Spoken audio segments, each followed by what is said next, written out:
Nah, hari ini kita akan mempelajari tentang apa itu probiotik dan pentingnya untuk kita semua, ya. Nah, jadi sebelum kita mengetahui tentang apa itu probiotik, kita harus mengetahui dulu kita ini siapa, gitu ya. Jadi ternyata kalau dengan alat yang canggih sekarang ya, kalau zaman dulu ilmuwan itu kan melihat bakteri itu berbekal mikroskop gitu ya, mikroskop cahaya, kemudian mikroskop elektron. Nah, saat ini tidak cukup itu ya, jadi kita bisa melihat bukan hanya satu bakteri atau satu virus ya.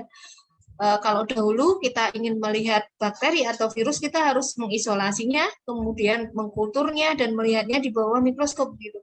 Nah, sekarang ini dengan teknologi next sequencing generation ya, dengan alat yang lebih canggih lagi begitu ya, kita bisa memetakan seluruh genom dari bakteri dalam tubuh manusia. Nah, maka karenanya akhirnya diketahui bahwa kita itu tubuhnya nggak steril. Ya, kita itu mempunyai ekosistem yang terdiri dari bukan hanya bakteri sebetulnya ya, akan tapi juga virus ya, kemudian bahkan jamur ya, ada juga mungkin cacing yang kita makan ya, cacing ya, kemudian apa yang disebut archaea. Nah, saat ini karena keterbatasan akal manusia, yang bisa dipetakan secara lengkap itu baru bakteri ya, sedangkan virus dan yang lain-lain belum semuanya lengkap.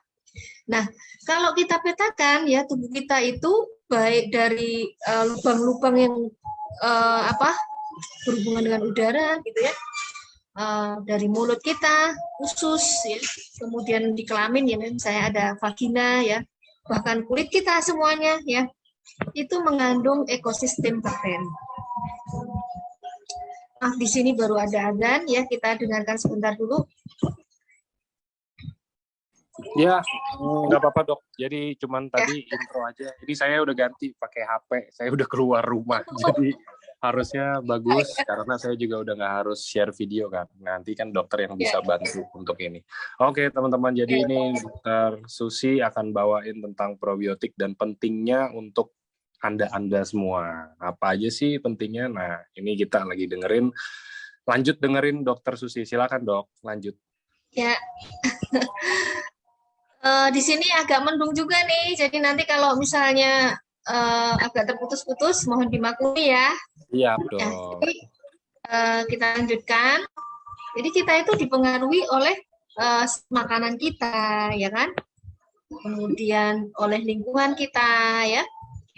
Dipengaruhi oleh binatang yang kita berinteraksi dengannya. Jadi ekosistem kita ini saling berhubungan ya, antara apa yang ada di luar tubuh kita dengan apa yang ada di dalam tubuh kita. Jadi bisa dikatakan kita adalah walking ecosystem. Ya, jadi bayangkan kalau bumi itu ada ekosistem sawah, ekosistem hutan gitu ya, ada ekosistem lautan ya. Dalam tubuh kita tuh demikian juga ya. Nah, bakteri itu adalah salah satu yang membentuk ekosistem kita. Nah, bakteri ini dahulu disebut bakteri komensal gitu ya, kalau dia tinggal di dalam tubuh kita. Nah, sekarang ini bakteri ini dipetakan menjadi 3 macam jenis bakteri berdasarkan sifatnya ya. Ada bakteri yang disebut simbion ya. Simbion itu artinya bakteri yang selalu baik sama kita ya. Jadi ibaratnya tetangga itu dia tetangga yang sangat baik ya. Lalu ada yang patobion. Patobion ini ibaratnya apa ya? Tetangga yang agak-agak suka jealous gitu ya, suka reseh gitu ya, tapi dia sebetulnya kalau lingkungannya baik ya dia akan menjadi baik ya, dia punya manfaat ya, sehingga walaupun dia punya potensi jahat, dia tetap bermanfaat bagi kita dan dia tetap harus ada. Itu seperti singa itu kalau kita melihat dia bisa menerkam manusia kan gitu ya. Akan tetapi bila singa dia terjaga di ekosistemnya dan di sana di ekosistemnya dia mendapatkan makanan yang cukup, singa nggak akan memakan manusia kecuali manusianya yang memburu singa ya kan. Kalau kita dengar cerita misalnya singa menyerang pemukiman itu kan karena ekosistem yang rusak. Nah, demikian juga dengan patobion ini. Jadi patobion ini dia terkadang bersifat merusak ya apabila ekosistemnya rusak. Nah, lalu amfibion. Amfibion ini adalah bakteri yang dia bisa berubah menjadi jahat begitu ya apabila dia berpindah tempat. Ya. Jadi dahulu disebut sebagai komensalisme. Jadi misalnya begini, contohnya adalah bakteri Helicobacter. Ya, bakteri Helicobacter itu dia berada di dalam lambung kita. Nah, dia harus ada di permukaan lambung, dan dia harus terpisah dari epitel lambung ya dengan adanya lapisan lendir. Nah, ketika lapisan lendir itu hilang dan dia menempel ke dalam ke epitel lambung, maka dia bisa menimbulkan penyakit. Ya. Salah satu contohnya adalah penyakit MAH ya. Nah, ini contoh amfibion yaitu Helicobacter pylori. Kalau simbion contohnya apa? Contohnya Lactobacillus ya, kemudian Bifidobacterium ya. Nah, manusia juga menjadi ekosistem virus. Dan virus ini berinteraksi dengan bakteri juga ya. Ada bakteri yang diinfeksi oleh virus yang disebut bacteriofaga, dan virus ini ada yang menetap dalam tubuh kita dan ada yang dia keluar masuk ya, ibaratnya tamu bagi kita. Nah, virus ini ternyata juga punya peranan ya dalam sistem tubuh kita ya. Jadi ternyata memahami virus itu tidak hanya sebagai sesuatu yang harus kita lawan ya, karena ternyata ada virus yang bermanfaat bagi tubuh kita. Nah, selain bakteri ada fungi ya, kemudian fungi itu jamur, contohnya Candida. Candida itu penyebab apa? Penyebab keputihan misalnya, penyakit keputihan ya. Akan tetapi bila di ekosistem dia terjaga ya, justru Candida ini punya manfaat sebetulnya ya, membantu tubuh kita untuk memproduksi berbagai macam zat yang bermanfaat bagi tubuh kita ya. Nah, lalu mengapa kita bisa sakit ya? Mengapa kita bisa sakit padahal kita ekosistem tadi ya, kita punya banyak bakteri dalam tubuh kita, punya banyak virus gitu ya. Ternyata faktor yang menyebabkan penyakit itu ada 3 sebetulnya ya. Bagaimana otak kita, fungsi otak kita ya, baik itu fungsi syarafnya, kemudian bagaimana dia mengontrol produksi hormon kita yang menjaga metabolisme tubuh kita ya. Kemudian perilaku kita ya, mengatur perilaku kita, kemudian mengatur bagaimana kita mengatasi stres ya. Nah, kemudian usus kita ya, karena usus ini merupakan ekosistem yang terbesar dalam tubuh kita, di mana keutuhan dindingnya ya, kemudian kerapatan dindingnya, dan juga apa yang masuk ke dalamnya, ekosistemnya itu sangat mempengaruhi seluruh fungsi tubuh kita. Nah, hal yang paling penting lagi adalah ekosistem mikrobiota kita, ya, karena ternyata ekosistem mikrobiota kita ini dia jumlahnya kalau dilihat genom ya, genom itu adalah genetik yang mengukur, yang mengatur, yang dia mempengaruhi sel-sel kita.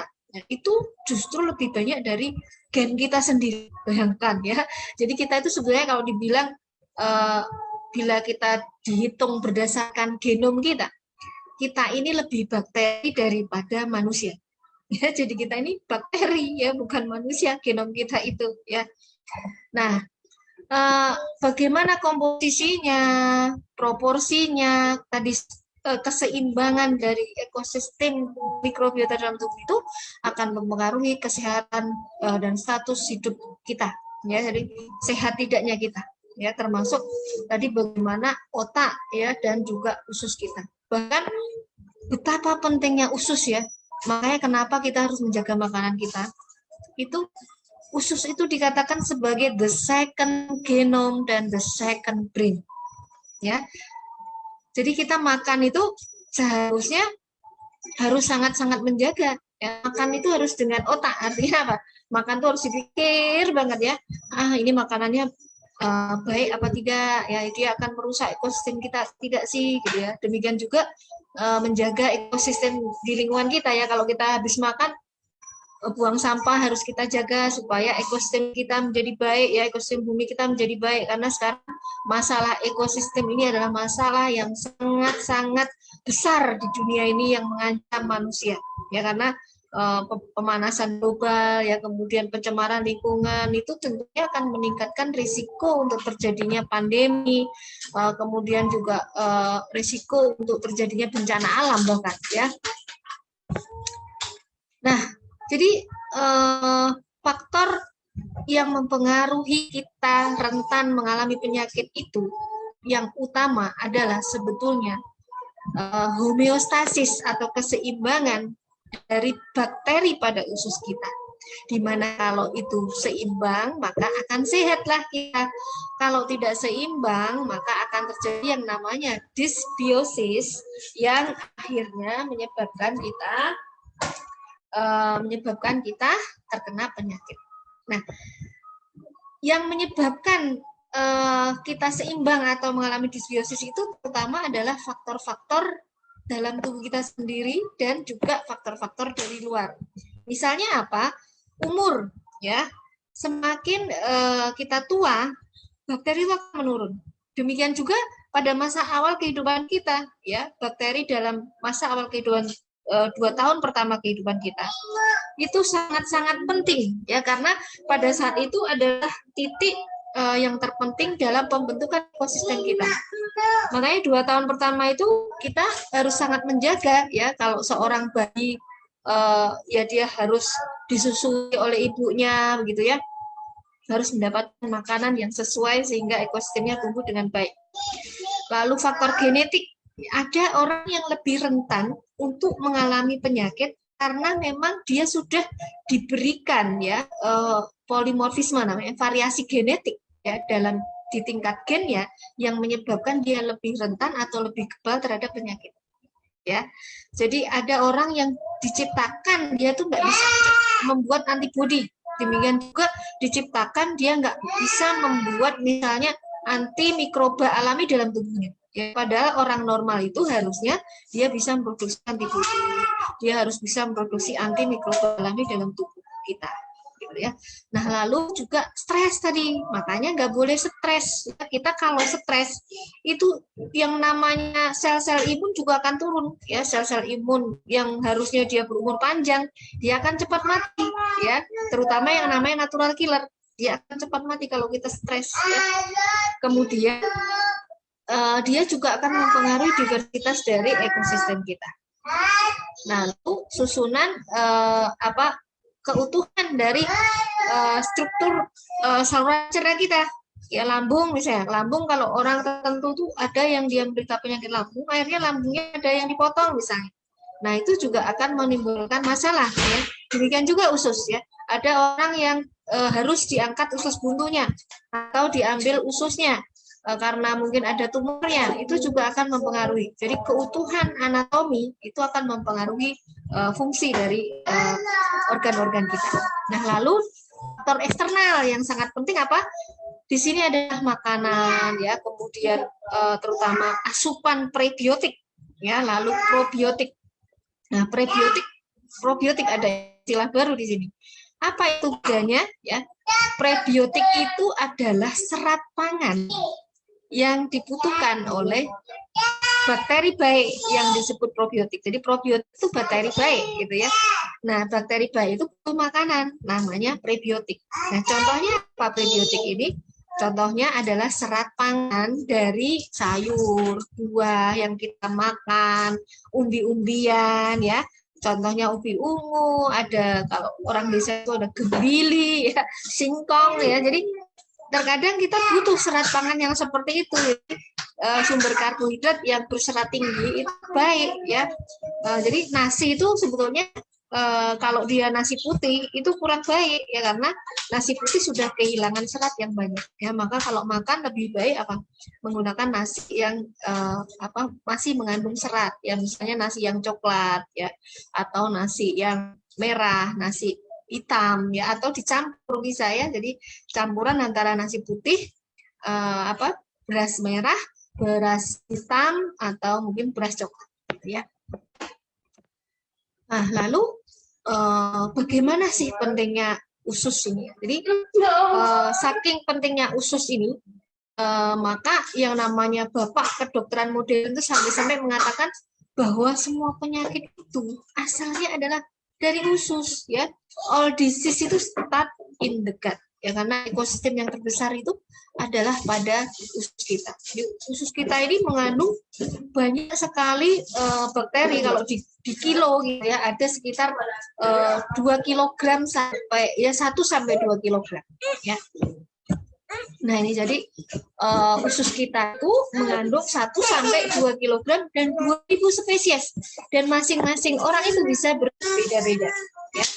Nah, kalau misalnya itu mengalami ketidakseimbangan, maka itu akan menyebabkan yang namanya dysbiosis, yang bisa menyebabkan banyak penyakit. Nah, macam-macam dysbiosis itu ada 3 macam, yaitu yang pertama adalah jumlah bakteri yang tidak baik atau patobion yang meningkat, lalu kehilangan bakteri yang baik atau kehilangan mikroba yang menyusun ekosistem kita, atau berkurangnya diversitas, ya. Jadi karena gangguan pada ekosistem, ya, menyebabkan akhirnya mikrobiom yang ada di dalam tubuh kita itu macamnya jadi berkurang, ya. Jadi ibaratnya hutan, di situ kehilangan satwa-satwa yang mungkin jumlahnya beraneka ragam, ya, keanekaragamannya itu berkurang, gitu ya. Nah, kemudian, apa penyebab dysbiosis? Ada berbagai macam penyebab di sini. Bisa terjadi karena infeksi, ya, kemudian peradangan kronik, ya, diet kita yang nggak sehat, ya, kurang serat, terlalu tinggi protein, kebanyakan karbohidrat yang sederhana, yang kurang kompleks, gitu ya. Kita mengkonsumsi obat, ya, kemudian penggunaan hand sanitizer dan disinfektan yang berlebihan, ada faktor genetik tadi yang saya sampaikan, ya, itu akan memicu yang namanya dysbiosis. Dan kalau terjadi dysbiosis, apa yang terjadi? Metabolisme kita itu akan berubah karena apa? Banyak menumpuknya metabolit yang dia bersifat toksin, yang artinya bahwa kita itu sedang meracuni diri kita sendiri, ya. Jadi kalau kita makan nggak sehat, kita mengkonsumsi ini, ya, terus menerus menggunakan hand sanitizer yang berlebihan, yang terjadi nanti akhirnya terjadi gangguan ekosistem pada tubuh kita, dan kita meracuni diri kita sendiri karena ekosistem yang rusak. Nah, kalau sudah seperti itu, penyakitnya bisa muncul sebagai apa saja, Dok? Banyak, ya, bisa terjadi penyakit sistemik, ya, contohnya diabetes, ya, lalu penyakit karena penumpukan, ya, kolesterol dalam dinding pembuluh darah yang menyebabkan akhirnya pembuluh darah mengalami pengerasan, ya, kemudian tidak elastis lagi, akhirnya menyebabkan penyakit stroke, penyakit hipertensi, penyakit degeneratif yang lain, gitu ya. Itu juga akhirnya bisa memicu terjadinya banyak sekali penyakit autoimun dan penyakit kanker, bahkan, ya, penyakit kanker. Jadi di semua sistem tubuh kita, kalau kita ini mengalami dysbiosis, bisa terkena, ya. Nah, dan yang paling berat itu kalau sudah merusak usus. Jadi kalau usus kita mulai mengalami kebocoran di sini, ya. Jadi usus itu harus rapat. Kalau saringan itu ibaratnya saringan yang sangat-sangat kecil lubangnya, gitu ya. Nah, di sini ada semacam pekatnya yang namanya tight junction, ya. Nah, kalau terjadi kerusakan ekosistem, yang terjadi adalah terjadi yang namanya leaky gut. Nah, leaky gut ini akan menyebabkan saringan itu besar-besar, ya, dan ini akan menyebabkan apa yang ada di dalam lubang usus kita, ya, itu akan masuk, termasuk bakteri-bakteri yang tadi bersifat patobion. Ya, bayangkan aja, bakteri itu akan masuk ke pembuluh darah, ya, kemudian dia akan mengikuti peredaran darah kita kemanapun dia pergi, ya, bisa ke otak, bisa ke organ yang lain, gitu ya. Jadi akhirnya kita akan menderita penyakit peradangan kronik, ya, menderita banyak sekali penyakit-penyakit yang sulit untuk diobati. Nah, Dan hal ini bisa mempengaruhi juga kecukupan kita akan makanan ya yang bergizi. Walaupun kita makan bergizi, kalau misalnya terjadi leaky gut, ya kita tetap nggak bisa mencernanya ya. Kita nggak akan bisa mencernanya karena akan terjadi gangguan pada sistem pencernaan ya, penyerapannya ya. Baik itu penyerapan nutrisi maupun penyerapan cairannya ya, kita bisa mengalami semacam penurunan berat badan ya, dan itu akan mempengaruhi semua sistem imun kita ya.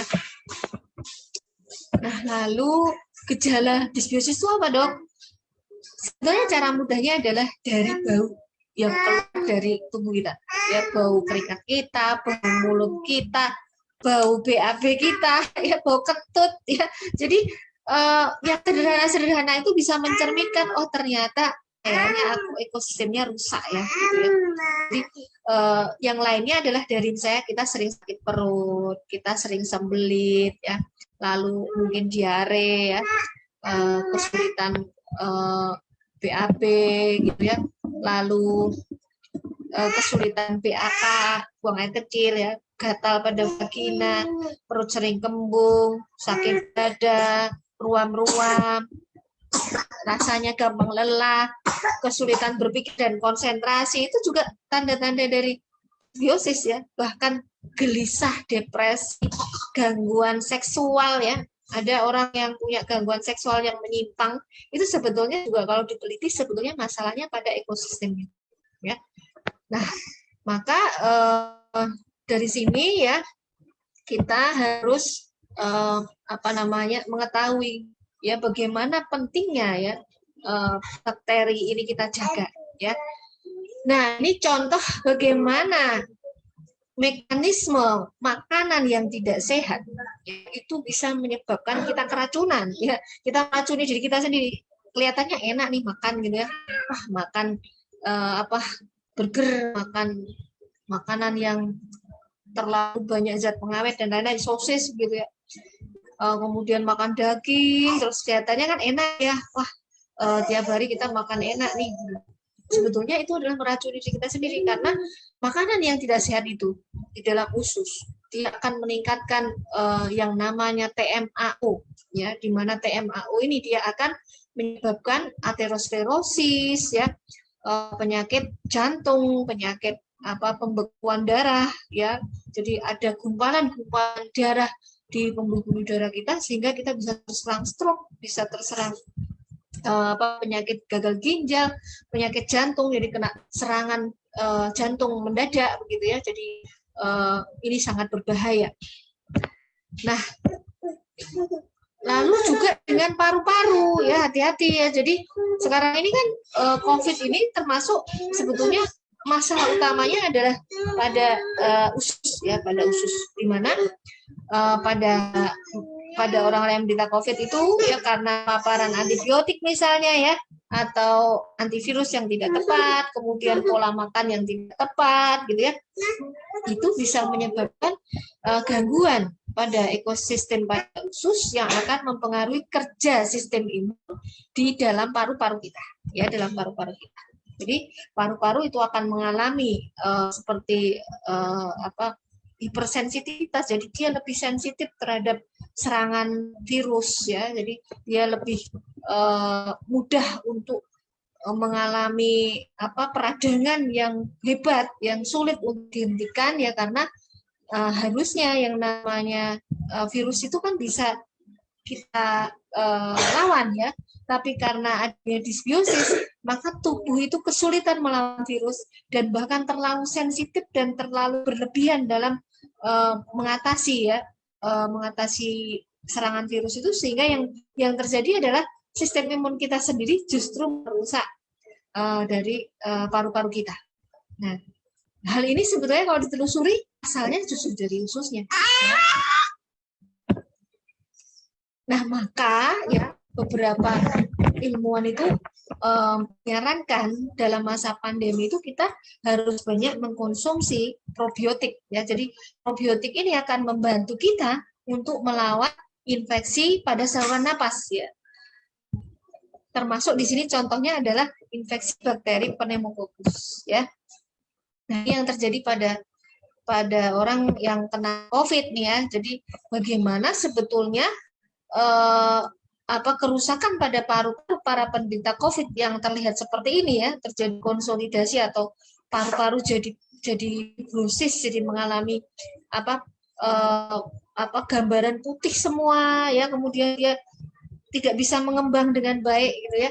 Itu karena sebetulnya terjadi yang namanya gut dysbiosis dalam ususnya, yang menyebabkan akhirnya paru-paru itu mengalami respon yang berlebihan terhadap virus ya, dan menyebabkan akhirnya paru-parunya mengalami kematian dan kerusakan yang sangat-sangat luas ya.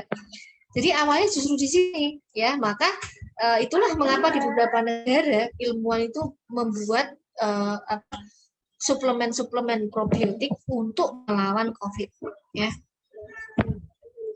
Nah ini makanya kenapa sekarang akhirnya strategi untuk melawan penyakit itu tidak seperti dulu ya. Kalau dulu kita anggap satu infeksi itu disebabkan karena satu bakteri atau satu virus ya. Kalau sekarang tidak ya, sekarang dengan pemetaan NGS tadi kita bisa tahu oh ternyata setiap penyakit itu dia punya semacam signature. Oh ini dia, kalau dia diabetes misalnya, dysbiosisnya itu tipe yang ini ya. Oh kalau dia kanker, dysbiosisnya tipe yang ini. Jadi pengobatannya pun akhirnya berbeda-beda ya, termasuk bagaimana merancang makanan yang sehat untuk misalnya penderita diabetes untuk meningkatkan bakteri baik di dalam ususnya ya. Kemudian juga bagaimana kita bisa memberikan suplemen bakteri yang tepat untuk penyakit tertentu gitu ya. Nah, ini perkembangan ekosistem kita itu sangat dipengaruhi sejak kita di dalam kandungan ibu ya. Maka seorang wanita terutama itu harus sangat menjaga sekali tubuhnya ya. Kalau dalam budaya Jawa misalnya, seorang wanita kalau mau menikah itu dipingit dulu.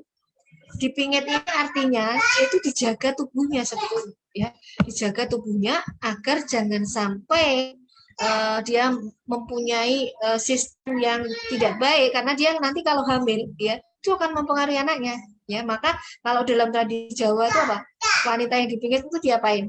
Dilulur ya, dilulur itu bukan hanya untuk cantik sebetulnya ya. Kalau luluran itu dia berfungsi untuk mendetoksifikasi ya dari racun ya. Nah, kemudian yang terpenting di sini adalah menjaga ekosistemnya ya. Maka kalau kita mau menikah nih, sebaiknya konsumsi suplemen probiotik atau makanan yang bergizi gitu ya, makanan yang mengandung probiotik ya, agar ekosistem kita baik, sehingga ketika kita nanti hamil anak kita ekosistemnya baik ya. Demikian juga pada saat kita hamil, pada masa akhir kehamilan karena pengaruh hormonal ya, ekosistem itu akan menurun ya. Maka pada saat-saat penting ini seorang ibu hamil harusnya mengkonsumsi makanan yang memperkaya bakteri baik atau suplemen-suplemen yang memperkaya bakteri baik. Nah, kemudian di 2 tahun pertama kehidupan bayi ya, ini juga penting ya, bagaimana kita memberi suplemen pada bayi, makanan-makanan yang baik bagi pertumbuhan ekosistemnya. Nah, kemudian saat yang lain yang penting lagi adalah saat kita tua ya, karena ketika kita sudah mulai menua umur 40 tahun ke atas gitu ya, itu adalah ekosistem kita akan menurun ya. Demikian juga sistem imun kita. Maka pada 40 tahun ke atas itu harus mulai berpikir untuk menjaga ekosistem itu dengan mengkonsumsi makanan yang kaya probiotik ya, kemudian mungkin perlu juga suplementasi dan sebagainya ya. Nah, lalu nah ini pengaruhnya ya, kalau misalnya diversitas itu berkurang ya pada seorang ibu ya. Jadi setelah lahir manusia itu dikolonisasi oleh banyak mikroorganisme ya, terutama di daerah kulit ya, di dalam mulut ya, di usus kita, dan itu akan dipengaruhi bagaimana metode kelahiran dari bayi itu ya. Makanya kalau kita melahirkan dengan seksio seksaria ya, bukan yang normal gitu ya, maka kemungkinan anak kita kekurangan bakteri itu sangat-sangat besar ya. Maka ibu yang melahirkan dengan seksio seksaria ini juga harus berpikir ya untuk mengkonsumsi suplemen yang mengandung probiotik atau makanan yang mengandung probiotik, sehingga air susunya itu kaya dengan probiotik ya yang akan mempengaruhi bayinya. Ya, karena kalaupun dia menyusui, walaupun keluar air susunya, ya, seorang ibu yang melahirkan dengan seksio sesaria itu mempunyai diversitas yang lebih sedikit dibandingkan seorang ibu yang tidak melahirkan dengan seksio sesaria. Kenapa? Karena pada masa dia dilakukan operasi ya kemudian dirawat, biasanya dia akan mengkonsumsi antibiotik. Nah, konsumsi antibiotik pada masa ini tentunya akan mempengaruhi diversitas dari ekosistem si ibu ya. Lalu, nah ini gambarannya bagaimana juga misalnya seorang ibu yang kegemukan ya, dia akan mempengaruhi ekosistem anaknya ya. Di sini ibu perlu menjaga dietnya agar tidak kegemukan juga ya, karena ibu yang kegemukan itu diversitas ekosistemnya akan lebih rendah dan itu akan menyebabkan anaknya juga akan mengalami kegemukan yang sama. Padahal kegemukan itu menunjukkan ada sesuatu yang salah pada ekosistemnya ya. Jadi kalau kita melihat di sini ya bahwa bagaimana peran ekosistem ibu ini sangat-sangat penting ya, maka bagaimana strategi kita kalau kita seorang wanita ya, kita harus sangat menjaga pola makan kita ya, kemudian juga apa yang kita gunakan termasuk kosmetik dan juga skincare terutama ya. Jadi skincare yang dipakai ibu-ibu ini harus diperhatikan betul-betul apa dia aman tidak untuk ekosistem kita ya. Nah, ini contoh bagaimana probiotik nanti akan mempengaruhi sistem imun manusia. Ya, jadi kalau seorang ibu itu melahirkan seorang anak kemudian menyusui, ya, yang namanya air susu mengandung probiotik dari usus ibu dan mulut ibu, gitu ya, maka dia akan mempengaruhi di titik-titik yang ada di saluran cerna kita. Ini seperti titik akupunktur ya dalam saluran cerna kita itu. Di usus kita itu ada yang namanya limfoitis. Yang di sana ketika ada paparan bakteri baik, dia akan diteruskan ya ke seluruh tubuh kita. Ya, di sini ada titik efektor. Ini ibarat seperti jalur distrak gitu ya. Jadi dia ada keterhubungan antara titik-titik dalam usus dengan titik-titik di seluruh tubuh kita. Ya. Nah, demikian juga. Jadi kalau kita makan ya, kalau kita makan ya, apa yang kita makan ini akan menempel di sini ya, mempengaruhi ya. Maka sampai ada yang mengatakan bahwa you are what you eat. Ya. Apa yang kamu makan itu ya mencerminkan kamu gitu ya. Kalau kamu makannya nggak baik, ya nanti sistem tubuhmu nggak akan baik, perilakumu nggak akan baik gitu. Maka kita harus memperhatikan sekali tentang makanan kita. Nah, ini pentingnya makanan suplementasi pre-probiotik ya pada masa kehamilan, kemudian pada bayi dan anak. Jadi, mengapa sih ini penting? Karena ini adalah window of opportunity ya bagi kita, ya, karena dia akan mempengaruhi kesehatan kita sampai kita tua. Ya, ada titik yang merupakan natural set point itu terutama adalah setelah lahir. Ya, setelah lahir itu sangat penting ya. Makanya kalau sekarang ini banyak dokter yang kalau dia menolong persalinan, bayi yang ditolong dengan seksio sesaria itu diapain? Disengaja dilumuri dengan lendir dari vagina ibu ya, agar dia mendapatkan ekosistem yang lengkap dari vagina ibu. Ya, karena salah satu ekosistem yang terpenting yang harus terbentuk di dalam tubuh seorang bayi itu adalah ekosistem dari vagina itu ya. Kemudian kalau dalam Islam seorang bayi itu mendapatkan ekosistem dari seorang laki-laki ya, dari dia dipunyahin makanan ya, kemudian dioles-oleskan di dalam rongga mulutnya, itu adalah salah satu bentuk cara untuk meningkatkan diversitas ekosistem pada seorang bayi. Dan ini sudah dipraktekkan di banyak negara ya, jadi bukan hanya oleh orang Islam ya, di Afrika, di Cina ya, itu banyak tradisi mengunyahkan herbal ya, kemudian digores-goreskan di dalam mulut bayi dengan harapan itu akan meningkatkan sistem imun bayi ya. Lalu apa sih faktor yang mempengaruhi kolonisasi mikrobiota gitu ya? di sini ada faktor dari bakteri itu sendiri, ya. Lalu juga dari tubuh kita. Contohnya di sini adalah susunan anatomi kita, yang kemudian dari air liur kita, gitu ya. Jadi air liur kita ini ternyata mempunyai komponen-komponen yang menyebabkan yang tumbuh nanti di dalam mulut kita dan saluran cerna kita adalah bakteri yang baik, terutama. Ya, jadi dominansinya itu adalah dominansi yang baik-baik, bukan yang cacat, gitu ya. Nah, kemudian juga dari mikrobial faktor, jadi ada bakteri yang dia bisa menghambat pertumbuhan bakteri yang jahat, gitu ya. Nah, lalu tubuh kita sendiri, ya, itu juga mempengaruhi. Jadi tubuh yang memproduksi hormon, ya, hormon misalnya contohnya kalau perempuan estradiol, gitu ya, itu akan meningkatkan pertumbuhan kandida albikan. Maka wanita-wanita yang kebanyakan estradiol, rata-rata dia punya risiko untuk terjadi keputihan karena kandida yang lebih besar, ya. Nah, kemudian katekolamin. Nah, katekolamin ini juga hormon kortikosteroid yang dia akan meningkatkan bakteri patobion. Kalau kita stres, katekolamin kita tinggi, ya, maka tidak boleh kita stres, ya, karena itu akan merubah ekosistem kita. Nah, lalu juga yang namanya hidrogen peroksida. Hidrogen peroksida ini dihasilkan oleh sel-sel imun kita, ya, untuk membunuh mikroorganisme patogen. Ya, lalu tubuh kita termasuk sel-sel kulit kita, yaitu sebetulnya bisa memproduksi antimikroba alami. Jadi tubuh kita itu bisa memproduksi antibiotik, antivirus, ya. Tapi ada orang yang tidak bisa, ya, karena dia punya variasi genetik yang menyebabkan dia tidak bisa memproduksi antimikroba alami. Nah, jadi sebetulnya tubuh kita tuh bentengnya banyak sekali, ya.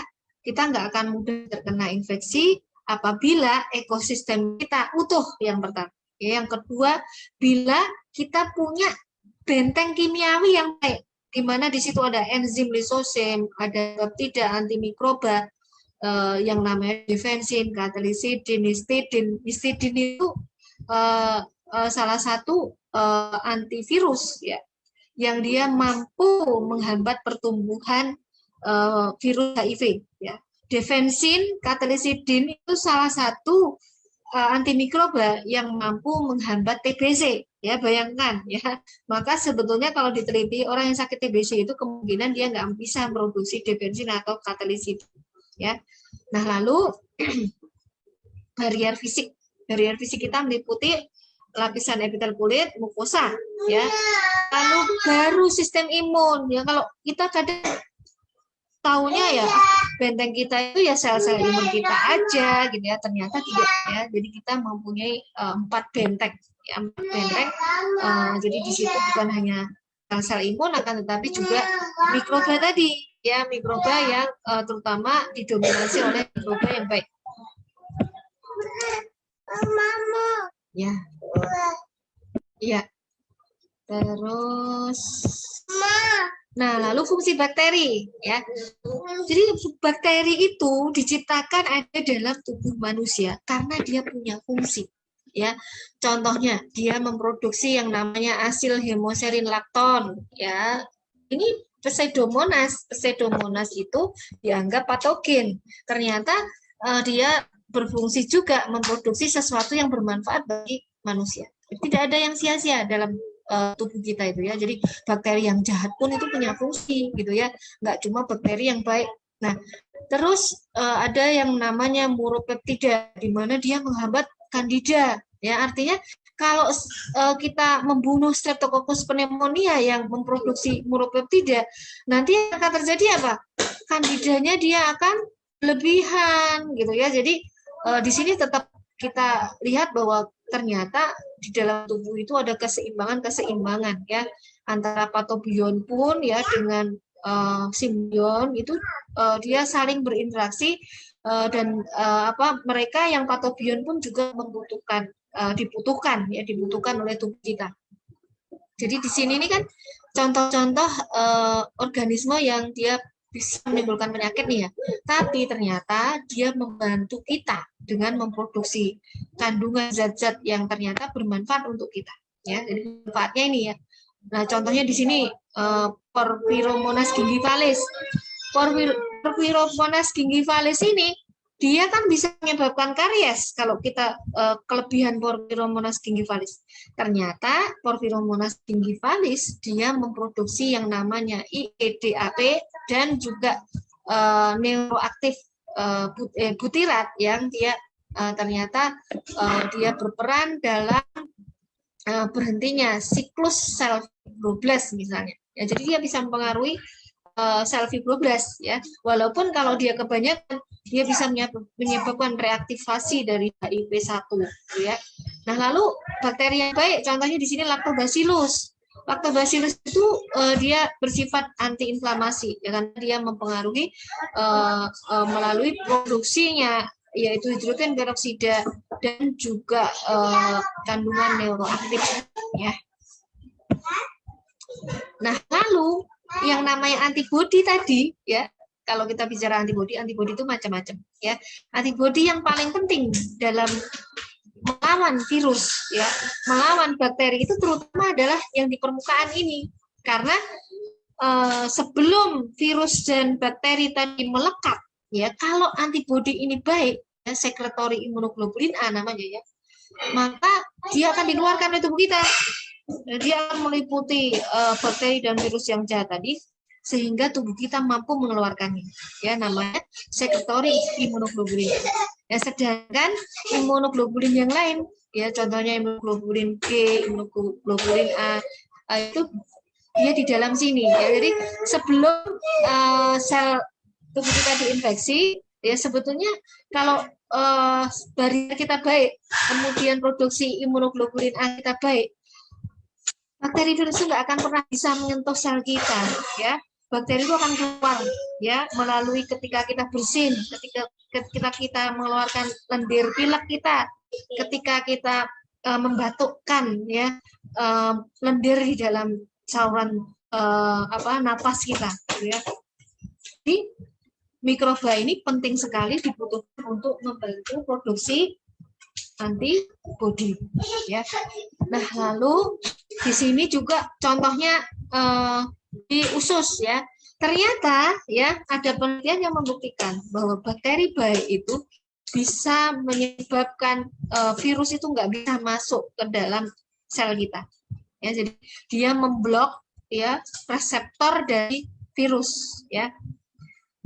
Nah, itulah mengapa ya salah satu strategi untuk melawan virus ya adalah dengan mengkonsumsi probiotik. Nah, diharapkan dengan mengkonsumsi probiotik ya maka yang namanya kerusakan paru-paru itu bahkan bisa diperbaiki ya.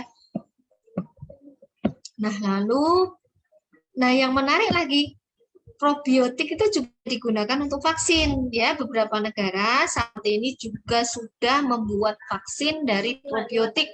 Contohnya adalah negara Kanada ya, kemudian juga negara Swedia dan Vietnam ya. Vaksin probiotik ini adalah vaksin yang paling ideal ya menurut para ilmuwan karena dia kalau bentuknya serbuk itu dia nggak perlu dimasukkan ke freezer, nggak perlu dimasukkan ke kulkas ya, dia bisa distribusikan ke seluruh negara ya tanpa harus membutuhkan cold chain. Lalu pemberiannya tidak menyakitkan ya karena hanya disemprot di hidung atau bahkan diminum ya, dimakan gitu ya. Contohnya yang produksi dari Kanada ya itu dimakan ya. Kalau produksi dari Vietnam itu disemprot ya, kalau produksi dari Swedia dimakan ya. Nah, ini cara kerja bagaimana vaksin probiotik. Nah, ini mekanisme bagaimana probiotik itu bisa melindungi kita ya. Jadi di sini dia akan mengubah komunitas dari intestinal mikrobiota dari usus kita itu dipengaruhi oleh bakteri baik yang kita makan gitu ya. Dia akan memproduksi yang namanya beta defensin atau antimikroba alami. Lalu dia merangsang produksi antibodi sekretory imunoglobulin A, meningkatkan integritas atau kerapatan dari dinding usus kita, memelihara tadi jaringan ikat yang mengikat sel-sel kita sehingga saringan usus itu jadi rapat gitu ya. Dan juga menginduksi produksi apa? Lendir. Ya, karena lendir ini penting ya. Lendir ini yang harus dijaga supaya bakteri patogen itu nggak bisa melekat. Ya, kemudian juga lendir ini dia akan memudahkan kita mengeluarkan bakteri dan virus yang berbahaya bagi tubuh kita. Ya, kalau nggak ada lendir, justru nanti gampang mengalami perlekatan dengan epitelit kita. Ya, maka bersyukurlah kalau kita itu bisa produksi lendir. Ya, jadi kalau kita pilek, ya yang penting apa? Ya pileknya dikeluarin gitu ya. Jangan malah mengkonsumsi sesuatu yang mengurangi lendir. Ya, karena kalau lendirnya berkurang, justru tadi yang namanya bakteri atau virus itu gampang menempel pada sel-sel kita. Ya, maka kalau kita pilek, kalau sedang meler-meler tuh ya, yang penting kita mengeluarkannya, irigasi hidung kita ya, dengan apa misalnya cairan NaCl ya, cairan NaCl. Banyak kita kalau mau mencari video tentang irigasi hidung ya, ada tutorialnya. Jadi kalau kita pilek, kalau kita sedang mengalami sinusitis, diirigasi hidungnya ya supaya lendir-lendir itu bisa keluar. Ya, lalu kalau kita batuk, yang terpenting bagaimana supaya batuk itu encer. Ya, jadi encer dan mudah kita keluarkan. Ya, kemudian juga kalau kita BAB susah, ya itu konsumsilah sesuatu yang meningkatkan lendir ya dalam tubuh kita, karena dengan banyak lendir itu maka BAB kita akan lebih lancar. Ya, contohnya ya mengkonsumsi probiotik, prebiotik, ya kemudian minuman yang kayak kolagen ya, karena kolagen ini salah satu zat penting yang nanti akan mempermudah sel-sel kita memproduksi musin ya. Nah ini ya, jadi saluran cerna kita ini kalau dihitung ada 7 ruas ya, lambung, kemudian di sini ada usus ada 3 ruas, usus halus ya, kemudian usus besar ada 3 ruas lagi, dan di sana ternyata ekosistemnya berbeda-beda, pH-nya juga berbeda-beda ya. Di sini seperti ibarat satu bioreaktor fermentasi ini sebenarnya ya. Jadi lambung ini harus kita jaga, nggak boleh terlalu penuh ya. Kalau kita makan nggak boleh memenuhi 7 ruas dari saluran cerna kita ini ya. Di sini harus sepertiganya adalah makanan, sepertiganya adalah air, dan sepertiganya adalah udara. Artinya kalau kita makan itu jangan sampai terlalu penuh, jangan sampai kekenyangan. Berhentilah makan sebelum kenyang dan minum air ya. Jadi jangan hanya makan tanpa minum air ya, karena kita butuh air di sini. Di sini pH-nya harus 2. Dan ini sangat-sangat dijaga, karena kalau pH lebih dari 2, kemungkinan tumbuh bakteri-bakteri yang justru dia harus tinggal di small intestine, tapi dia tumbuhnya masuk ke dalam lambung. Nah ini nggak boleh ya. Di lambung ada ekosistemnya sendiri, nggak boleh kemasukan misalnya ekosistem tropis, kemasukan ekosistem subtropis gitu, nggak boleh ya. Misalnya ada beruang dari kutub masuk ke hutan tropis kita ya, dia akan menimbulkan kerusakan ekosistem di situ ya. Nah, jadi di sini pentingnya kita mengetahui bahwa ternyata yang namanya lambung asam itu ya memang normal. Nah, maka kalau kita mengonsumsi sesuatu yang mengurangi pH lambung ya terus-menerus, kita harus mengimbanginya dengan minum probiotik. Ya kan, orang yang sakit mah tuh rata-rata dikasih obat untuk menurunkan pH lambung ya, padahal itu seperti double swab ya, karena kalau pH lambung turun, yang tumbuh nanti di sini bakterinya akan berbeda gitu ya, dia akan mengalami disbiosis yang justru akan memicu penyakit yang lainnya. Nah, jadi kita itu punya komunitas-komunitas bakteri yang harus kita jaga keutuhannya, terutama adalah bakteri baik ya. Kalau di sini ada Lactobacillus ya, kemudian Bacteroides dan Bifidobacterium ya. Nah, kalau terjadi disbiosis, ketidakseimbangan, maka penyakitnya banyak sekali di sini. Nah, ini fungsi bakteri baik dalam tubuh kita ya, jadi dia membantu proses pencernaan ya, terkait metabolisme substrat ya, melawan kolonisasi bakteri patogen, membantu kita produksi vitamin. Ya, jadi kalau selama ini kita berpikir kekurangan vitamin, berarti kita harus konsumsi vitamin sintetis, gitu ya. Tidak begitu seharusnya sekarang kita berpikir, ya. Konsumsilah bakteri yang baik dan makanan yang alami, ya, karena makanan alami ini adalah makanan yang akan diubah oleh bakteri menjadi vitamin, ya. Jadi banyak makan sayur, buah, ya, sumber vitamin B, vitamin E, vitamin K, gitu ya. Nah, yang membantu kita mencerna sampai kita bisa produksi vitamin adalah bakteri. Ya, maka kita harus mengkonsumsi bakteri baik, ya. Nah, lalu juga menginduksi sistem imun, yang membantu maturasi dan regenerasi sel, ya. Nah, kemudian, nah ini definisi aja ya, definisi dari probiotik, ya, kemudian simbiotik. Nah, simbiotik itu ya gabungan dari pre dan pro, ya. Nah, lalu ini lactobacillus, ya, lactobacillus ada macam-macam, ya. Di sini ada Lactobacillus thuringiensis, ya, dan sebagainya. Nah, Lactobacillus ini sekarang, ya, diketahui dia bisa tumbuh dalam banyak makanan yang difermentasi, ya. Contohnya yang di Indonesia nih, ada tempe, ada tahu, ya, ada nabis kurma, terus infus water, kalau kita bikin infus water, ya, yogurt, kefir, tape, ya, itu merupakan makanan yang difermentasi yang kaya bakteri baik. Lalu aplikasi modern yang lain, misalnya nih, ya, contohnya pada kosmetik, ya, kosmetik sekarang banyak yang mengandung bakteri baik, ya.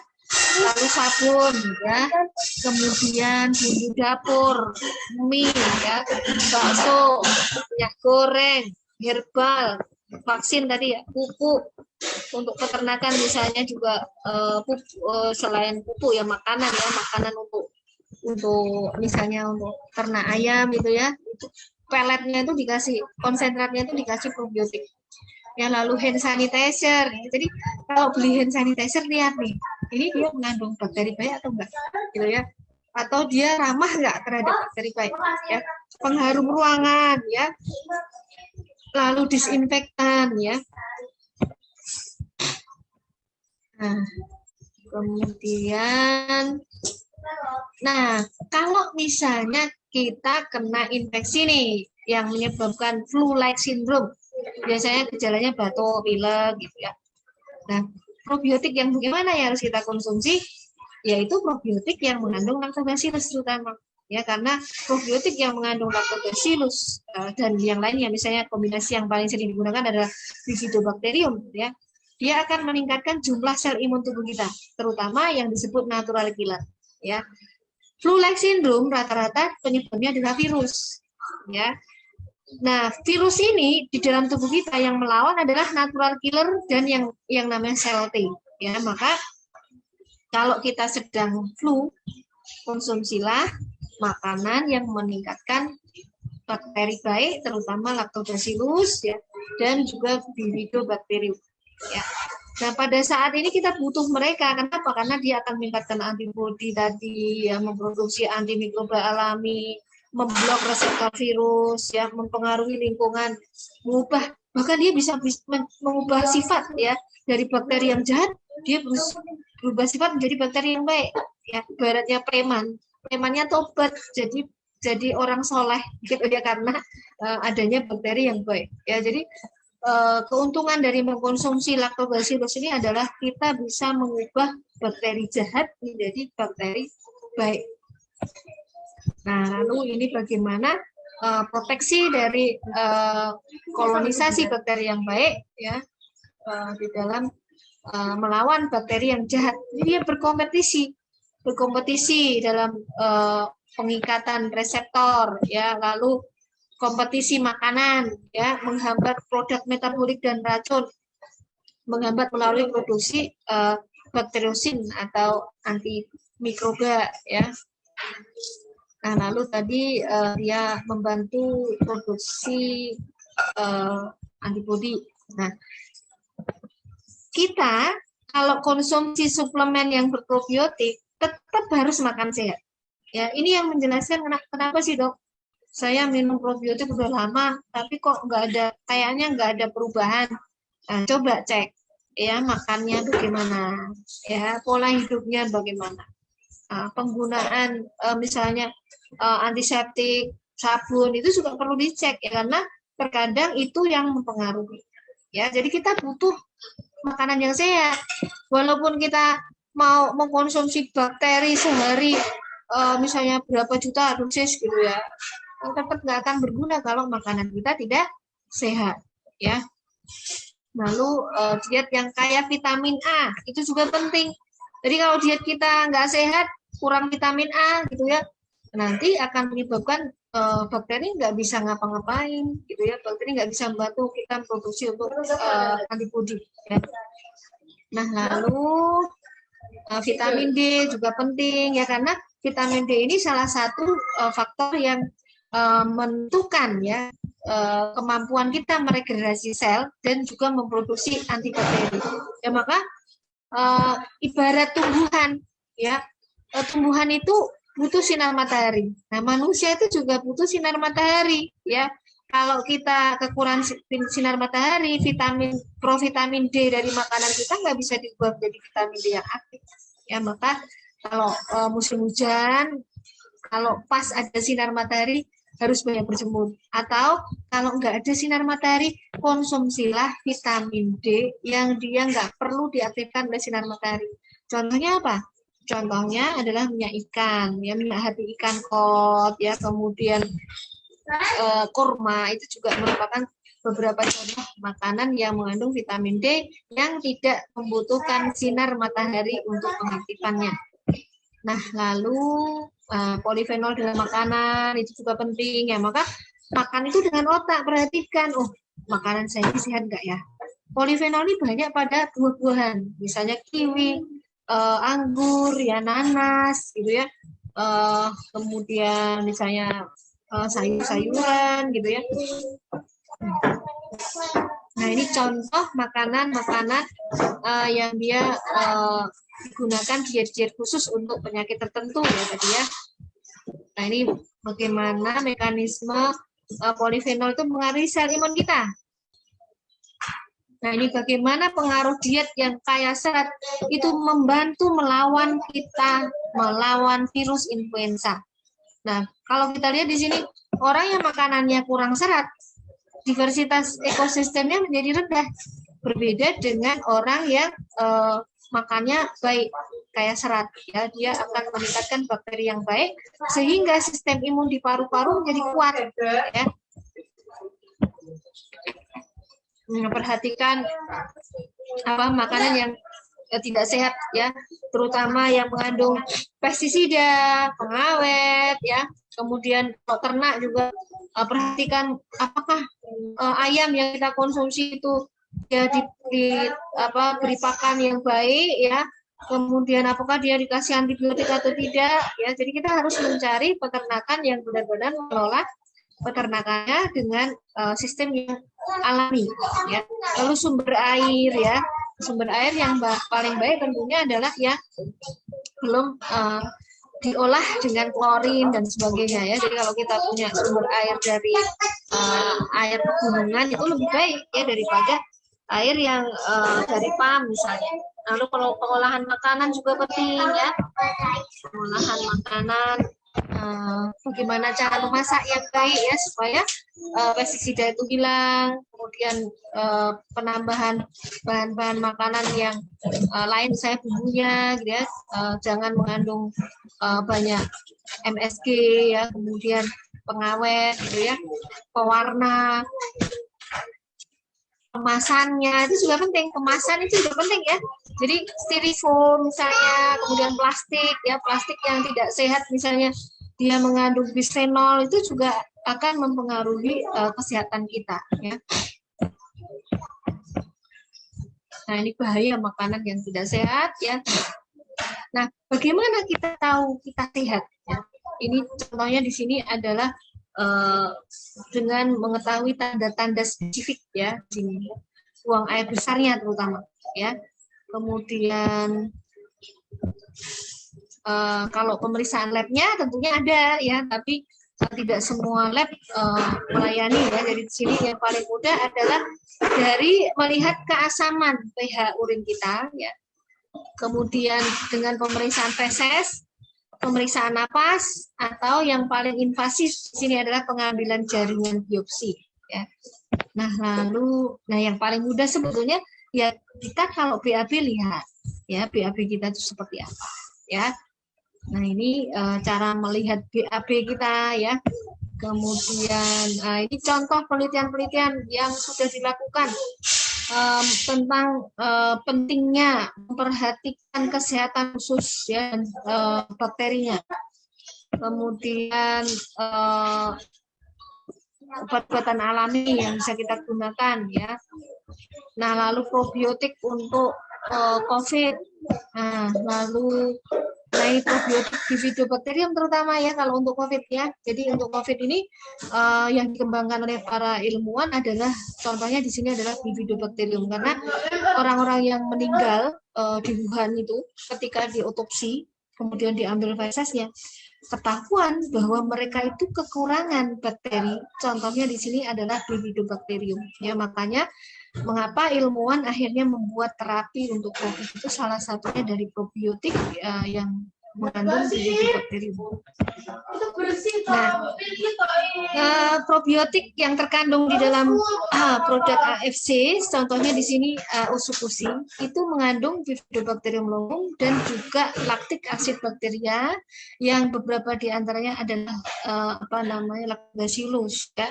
Nah, di sini Bifidobacterium longum ini dia merupakan bakteri yang dia punya kemampuan yang lebih. Kenapa? Karena dia tuh mampu melekat melindungi epitel kita tanpa menyebabkan peradangan ya.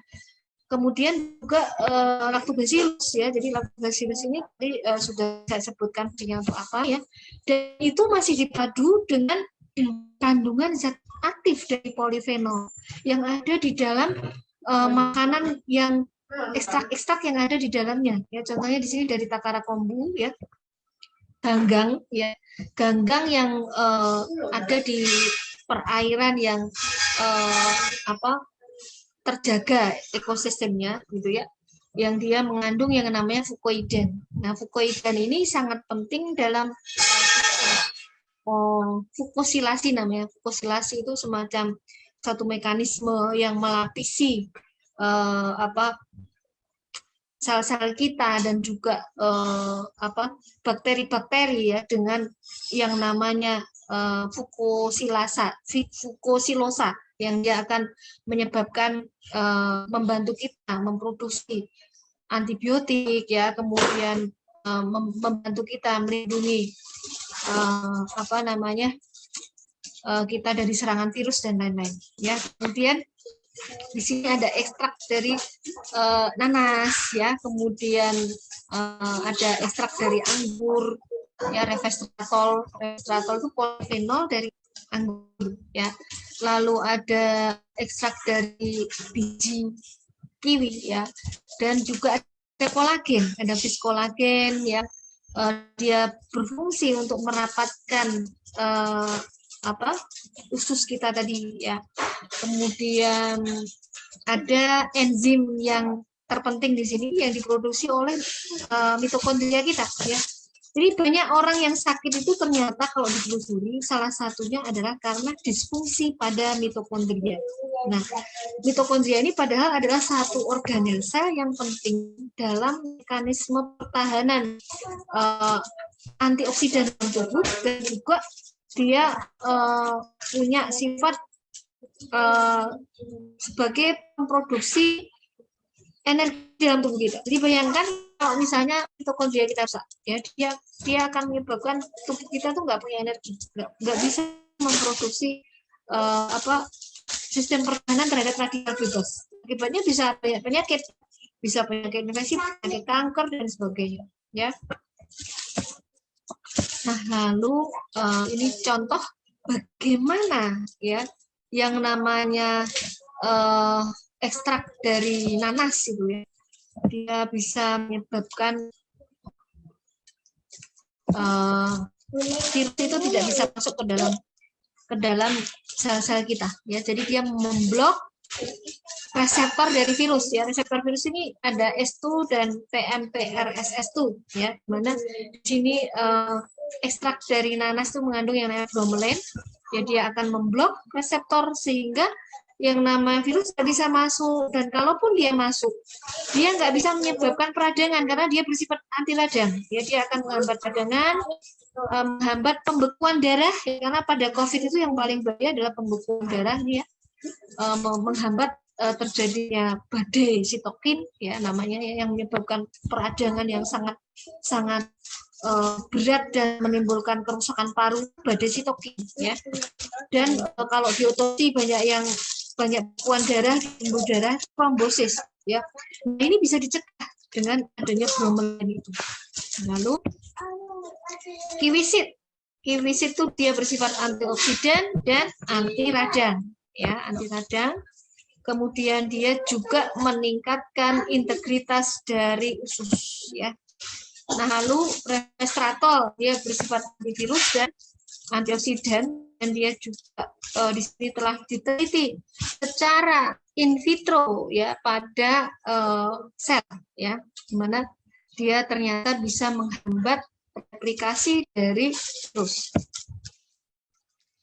Nah, lalu takarakombu atau fucoidan, nah ini juga dia bersifat antivirus ya.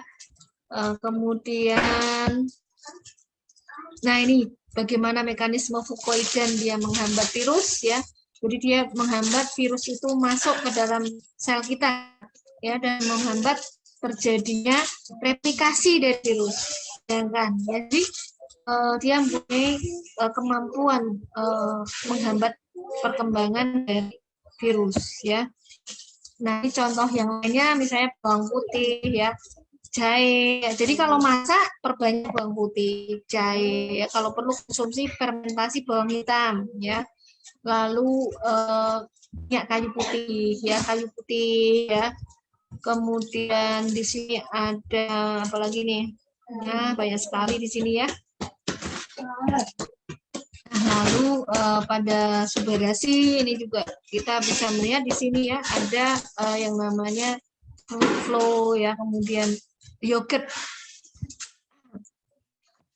Ya, barangkali mungkin itu saja ya. Ada pertanyaan? Silakan.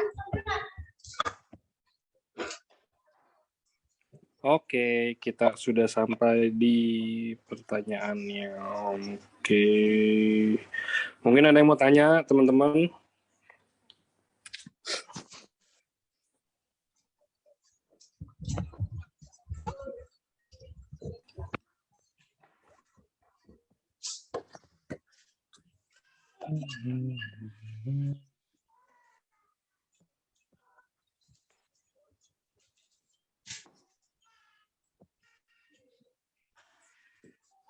Belum ada deh kayaknya.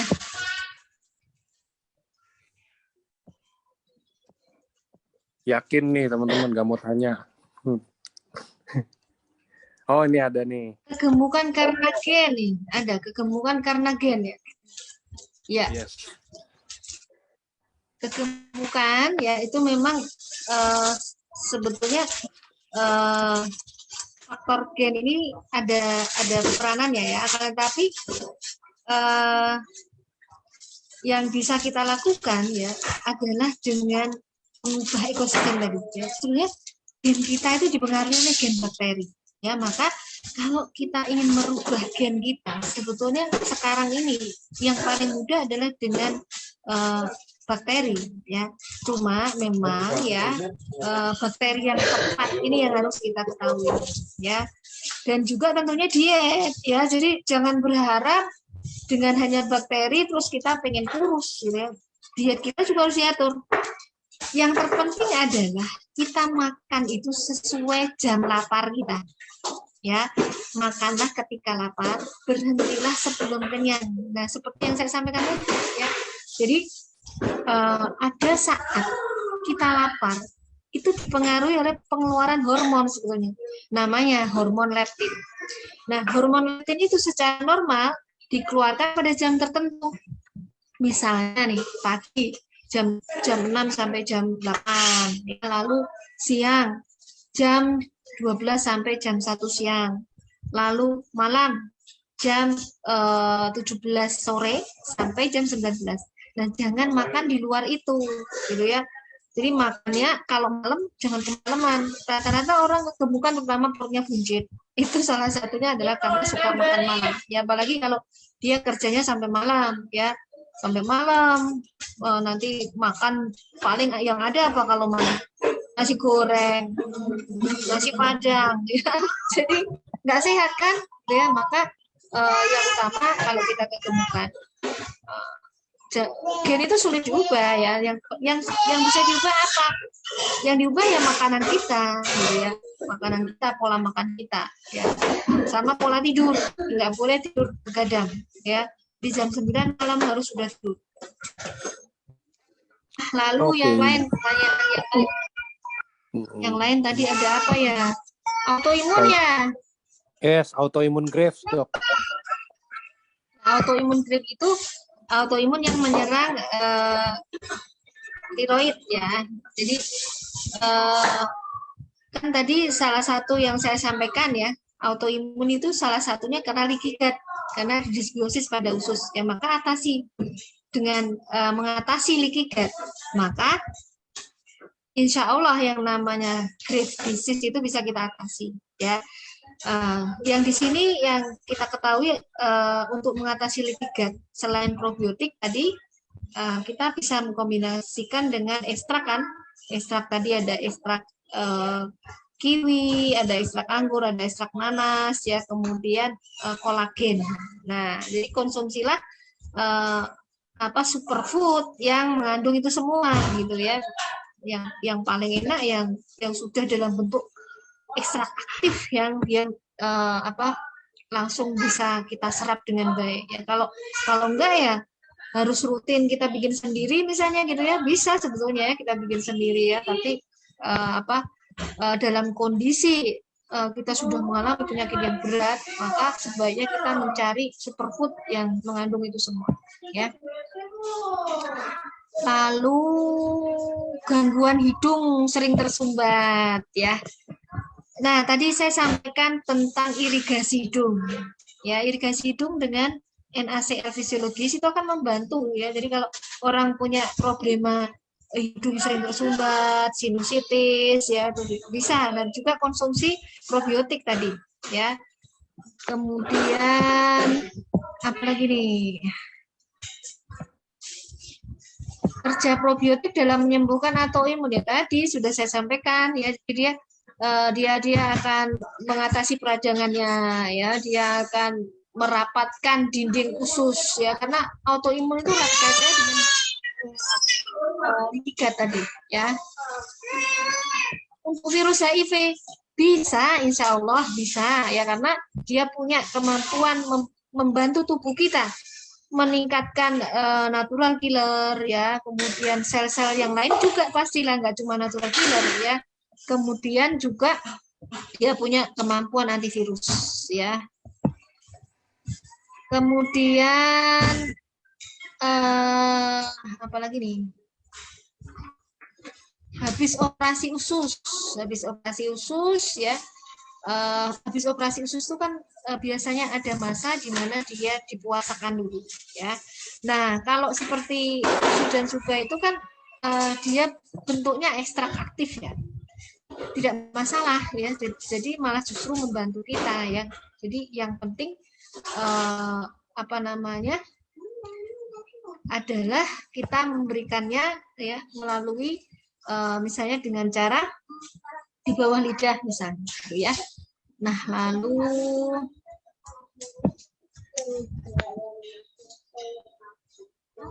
ini dokter HIV kerja probiotik dalam lahir bisu. Apa? Anak lahir bisu dan tuli ya. Nah, kalau anak lahir bisu dan tuli ini sulit ya, karena ini ada kaitannya dengan anatomi ya, anatomi organ. Nah, kalau ada gangguan anatomi mungkin diperlukan perbaikan dari susunan anatomi itu dengan pembedahan ya. atau juga mungkin ada gangguan yang lain ya. Mungkin ada kaitannya dengan pertumbuhan otak ya. Kalau kita bicara kelainan itu di otak, untuk regenerasi sel itu sangat sulit ya, apalagi kalau anak itu nanti berumur 12 tahun. Jadi ada golden period ya untuk perbaikan otak. Tapi jangan putus asa ya. Tetap aja diberi ya, insya Allah itu akan bermanfaat mengurangi progresivitasnya ya. Jadi paling tidak ya terjadi perbaikan di sistem imun dan lain-lain ya. Dan regenerasi sel kalau misalnya masih dalam golden period itu masih bisa kita harapkan sebetulnya ya. Kemudian nih ada yang ini untuk GERD akut dan dengan peradangan usus, perutnya terus sering ngerasa panas dan perih, Dok. Mana kira-kira mungkin tanya sebaiknya konsumsi yang mana? Ya.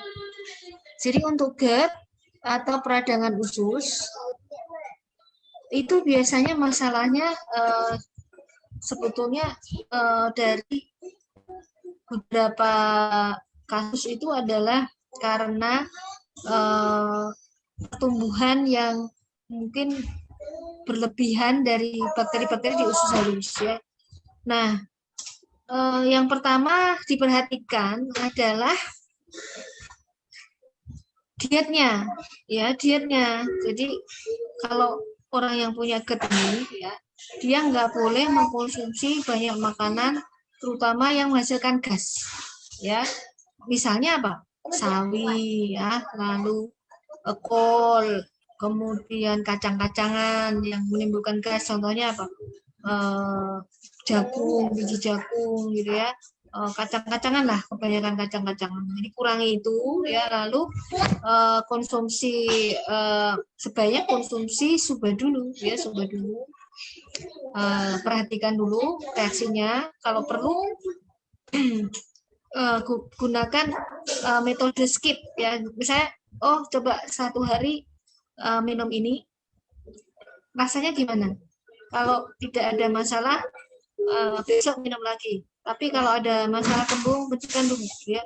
Nah, lalu kalau sudah, nah boleh misalnya kita coba usukusinya ya, karena usukusi ini mengandung lebih banyak ini ya, lebih banyak ekstrak ya. Jadi harapannya dengan lebih banyak ekstrak itu dia akan membantu permasalahan antiinflamasinya lebih tinggi dibandingkan kalau misalnya yang suba itu kan cenderung ekstraknya hanya 1 gitu ya. Tapi suba itu dia komponen dari kollagennya itu yang cukup tinggi ya, cukup tinggi, dan juga peptida dari marin peptidanya itu ya untuk regenerasi selnya. Jadi diharapkan dengan konsumsi dulu ya, terjadi regenerasi sel dulu ya, karena itu ada luka mungkin ya di dalam lambungnya, kemudian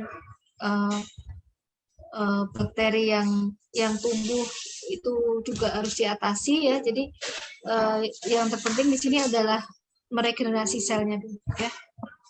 Nah, lalu makanan yang baik untuk mah itu juga harus kita perhatikan ya. Jadi untuk membantu penyembuhan ya, makanlah makanan yang melapisi lambung ya, melindungi lambung. Contohnya apa? Bubur dari pati lerut ya, atau misalnya lidah buaya, lalu ada cincau ya, cincau yang hijau tapi ya. Kemudian bisa juga minum kunyit putih, itu juga bagus ya, kunyit putih. Lalu kunir, tapi jangan pakai asam ya, kunir ya. Kemudian tidak boleh stres ya, jadi harus punya mekanisme meredakan stres ya, itu karena salah satu yang meningkatkan terjadinya radang pada lambung adalah stres ya. Usukusi setelah post operasi SC bagus ya, karena tadi saya sampaikan ya bahwa orang yang dioperasi SC itu dia kan konsumsi antibiotik lama ya, Nah, itu dia butuh suplementasi untuk menggantikan bakteri yang hilang ya. Kemudian pertanyaan yang lain, suspek kolon sigmoid maligne stadium 3B.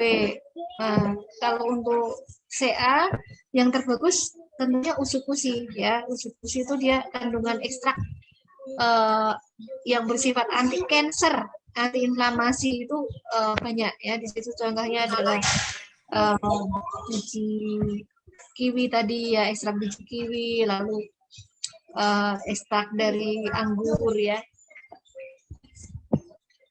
Lalu apa lagi? Oke, ini pertanyaan kalau untuk yang sehat berapa saset? Ini kalau untuk yang sehat tergantung dari kitanya sih biasanya. Jadi mungkin nggak ada patokan berapa ya dok ya, maksudnya kalau sehat hanya untuk menjaga mau usukusi gitu. Ya, kalau dari penelitian terdahulu ya sebetulnya kalau dalam penelitian kan mereka menetapkan dosis itu karena bakterinya diukur ya. Jadi misalnya dalam satu saset itu ada berapa juta bakteri gitu ya. Nah itu kalau untuk penjagaan saja itu 1 hari sekali ya. 1 hari sekali. Terus untuk mencegah COVID misalnya 2 kali sehari ya. Oke, kita cari lagi.